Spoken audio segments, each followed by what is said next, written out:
United Nations ने अपनी एक स्पेशल रिपोर्ट में उन कंपनियों के नाम उजागर किए हैं जो कथित तौर पर गाज़ा में चल रहे नरसंहार और फ़िलिस्तीनी लोगों को उनके घरों से बेदखल करने में मदद कर रही हैं। इस रिपोर्ट को मानवाधिकार काउंसिल की ओर से फ़िलिस्तीन में नियुक्त स्पेशल रिपोर्टर फ्रांचेस्का अल्बनीज़ ने तैयार किया है।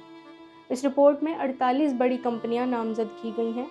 इनमें माइक्रोसॉफ्ट, अमेज़ॉन, अल्फ़ाबेट यानी गूगल की पेरेंट कंपनी और प्लांटर जैसी अमेरिकी टेक कंपनियां शामिल हैं। रिपोर्ट कहती है कि ये कंपनियां सिर्फ फ़िलिस्तीनी ज़मीनों पर कब्जे में शामिल नहीं हैं, बल्कि अब नरसंहार की अर्थव्यवस्था का एक हिस्सा बन चुकी हैं। इजरायली सेना द्वारा इस्तेमाल किए जा रहे कई हथियारों और टेक्नोलॉजी के पीछे दुनिया की कई बड़ी कंपनियां हैं। प्लांटर एक अमेरिकी टेक कंपनी है। इस पर आरोप है कि इन्होंने आर्टिफिशियल इंटेलिजेंस के जरिए ऐसे टूल्स विकसित किए हैं जो युद्ध के मैदान में टारगेट सिलेक्शन जैसे फैसलों में इजरायली सेना की मदद कर रहे हैं।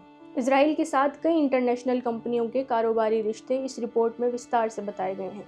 रिपोर्ट में है कि कैटरपिलर, वॉल्वो और hyundai जैसी कंपनियों की मशीनें कथित रूप से फ़िलिस्तीनी घरों को ढहाने और यहूदी बस्तियां बनाने में इस्तेमाल होती हैं। एयरबीएनबी और Booking.com जैसे रेंटल प्लेटफॉर्म्स का नाम भी इस रिपोर्ट में शामिल हैं, जो पश्चिमी तट पर स्थित विवादित इलाकों में प्रॉपर्टी लिस्टिंग के जरिए आर्थिक फ़ायदा उठा रहे हैं। रिपोर्ट में ये भी कहा गया है कि दुनिया की कुछ सबसे बड़ी निवेश कंपनियां जैसे ब्लैक रॉक और वैनगार्ड टेक और हथियार कंपनियों में भारी निवेश कर रही हैं।